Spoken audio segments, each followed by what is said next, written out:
안녕하세요. 하마터면 이런 것도 모르고 살 뻔했다 작가 이동실입니다. 사고 중에는 그 주행하고 있던 차량이 갑자기 가드레일을 들이받고 한참 진행하다가 장애물에 가서 이렇게 부딪혀가지고 서는 경우가 있거든요. 그런 경우에 지나가던 차량이 대부분이 구조를 해주는데 나중에 이제 가보면 대부분이 사망사고가 많습니다. 작년에도 뉴스를 본 것 같은데 도심을 막 달리던 차량이 갑자기 비틀거리더니만은 도로 밖으로 나와서 지하철 입구 장애물에 부딪혀서 스톱한 적이 있었거든요. 나중에 알고 보니까 그 운전자가 연예인인데 나중에 이렇게 사망했죠. 이런 경우에 이제 그 운전자를 부검해 보면은 그 사망 원인이 심장마비라든가 그 뇌출혈, 뇌졸중인 경우가 많습니다. 이런 질병은 차 운전을 안 하더라도 일상생활 도중에도 이렇게 발생할 수 있는 거거든요. 마침 그러한 이제 질병이 발병할 때 운전을 하다 보니까 이런 그 사고가 나게 된 겁니다. 이런 경우에는 이 차 파손 수리비는 보상이 되지만은 그 사망보험금은 지급이 되지 않습니다. 왜 그러냐면은 그 원인이 자동차 사고를 안 보기 때문에 그렇습니다.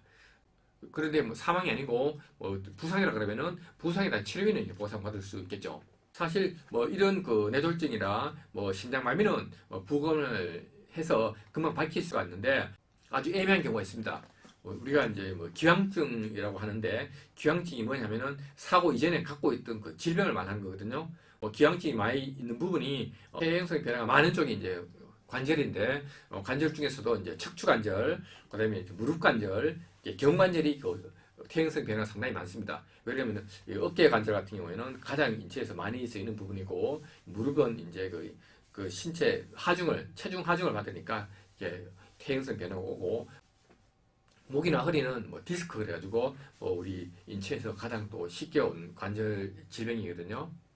사고 이후에 이제 목하고 허리가 많이 아파서 이렇게 검사를 해보니까 디스크가 있습니다. 이런 경우에 이제 피해자는 사고 전에 전혀 아픈 게 없었는데 사고 이후에 이 통증이 생겼으니까 보험회사에서 100% 책임지라고 이러고 그 보험회사에서는 CT나 MRI 상에 그 석회화 현상이 많이 생겼다고 이게 퇴행성 변화다, 기항증이다 얘기를 하거든요. 그러면 또 이게 싸움이 됩니다. 나이 30 넘으면은 목하고 허리 아픈 건 정상이죠. 그런데 이제 정말로 이렇게 사고 전에 통증이 없었던 분도 있고 또 모허리가 좀 안 좋았던 분도 있고 이렇게 섞여 있습니다. 섞여 있는데 그런 이제 분쟁이 많다 보니까 보험회사에서는 CT나 MRI 상에 나오는 걸 가지고 이번 교통사고가 얼마나 기여했는지 이렇게 따져가지고 기여도만큼 이렇게 보상해 주려고 그럽니다.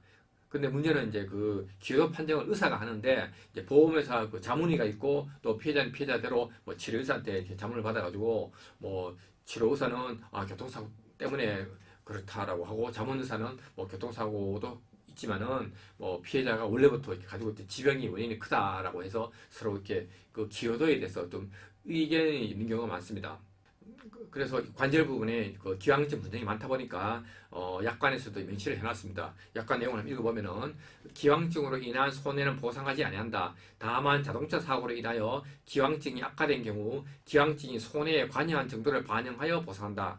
기왕증이라 하면 당해 자동차 사고가 있기 전에 이미 가지고 있던 증상으로 특이 체질 및 병적 소인 등을 포함하는 것으로 한다. 이렇게 명시되어 있습니다. 방금 그 특이 체질이라고 얘기했는데 특이 체질 중에는 그 복합 부위 증후군 CRPS라고 있습니다. 처음에는 경미한 부상이었는데 시간이 지날수록 점점 심해져 가지고 나중에는 몸에 손을 못 댈 정도로 엄청나게 통증을 호소하거든요.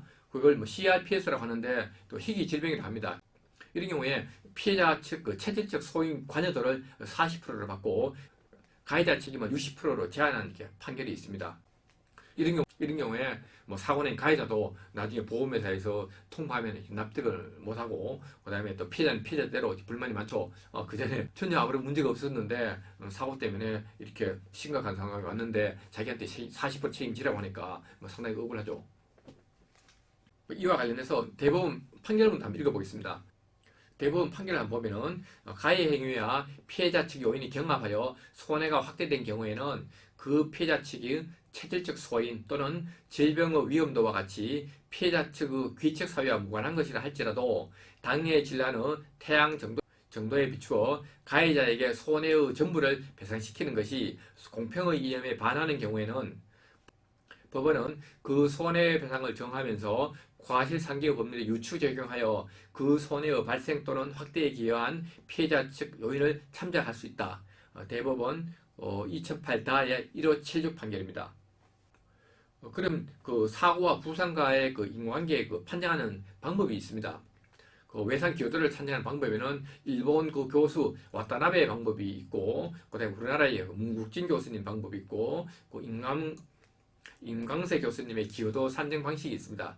와타나베 방법하고 문국진 교수님 방법은 그 외상 기여도를 0%에서 100%로 두고 단계별로 10% 차이를 두어가지고 11단계로 이렇게 구분하였습니다.